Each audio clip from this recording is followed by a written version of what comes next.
श्री गणेशाय नमः। यज्ञ दान तपः कर्म न त्याज्यम कार्यमेव तत्। श्रीमद् भगवद गीता में भगवान श्री कृष्ण के ये वचन अत्यंत महत्वपूर्ण हैं।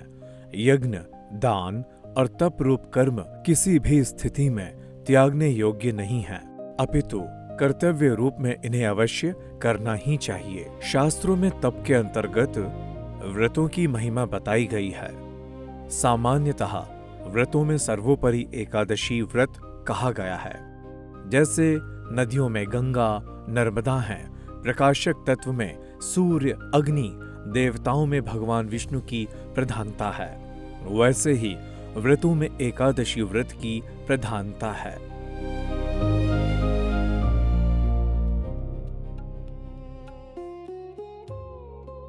आषाढ़ मास शुक्ल पक्ष की शयनी अर्थात हरिशयनी एकादशी का महात्म्य।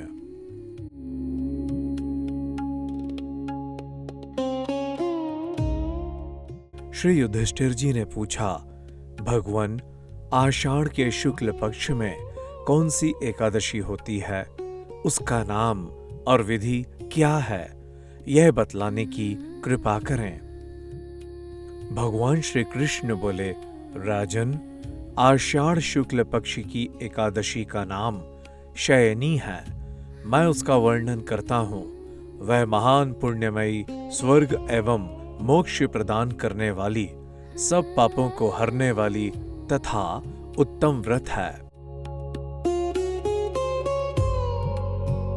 आषाढ़ शुक्ल पक्ष में शयनी एकादशी के दिन जिन्होंने कमल पुष्प से कमल लोचन भगवान विष्णु का पूजन तथा एकादशी का उत्तम व्रत किया है, उन्होंने तीनों लोकों और तीनों सनातन देवताओं का पूजन कर लिया है।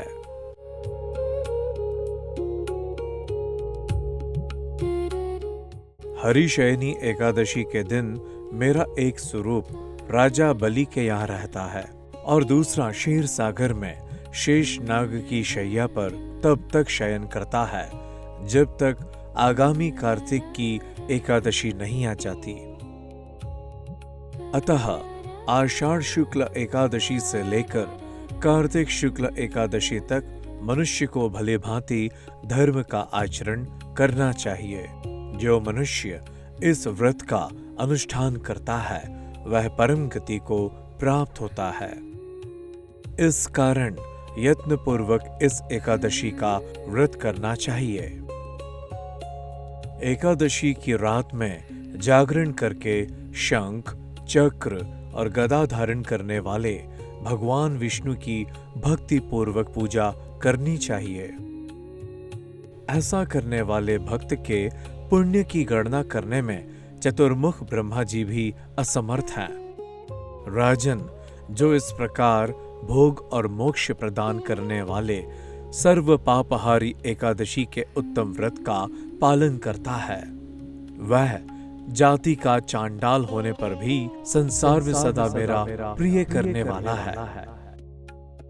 जो मनुष्य दीपदान, पलाश के पत्ते पर भोजन और व्रत करते हुए चौमासा व्यतीत करते हैं, वे मेरे प्रिय हैं। चौमासा अर्थात चातुर्मास।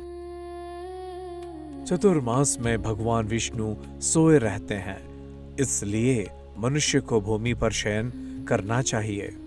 सावन में साग, भादों में दही, कुआर में दूध और कार्तिक में दाल का त्याग कर देना चाहिए। अथवा जो चातुर्मास में ब्रह्मचर्य का पालन करता है वह परम गति को प्राप्त होता है। राजन, एकादशी के व्रत से ही मनुष्य सब पापों से मुक्त हो जाता है।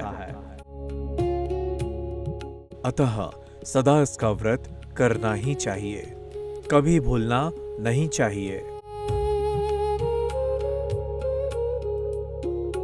शयनी और बोधिनी के बीच में जो कृष्ण पक्ष की एकादशियां होती हैं, गृहस्थ के लिए वे ही व्रत रखने योग्य हैं। अन्य मासों की कृष्ण पक्षीय एकादशी गृहस्थ के रखने योग्य नहीं होती। शुक्ल पक्ष की एकादशी सभी को करना चाहिए, चाहे वह गृहस्थ हो अथवा गृहस्थ नहीं हो। जय जगदम्बा।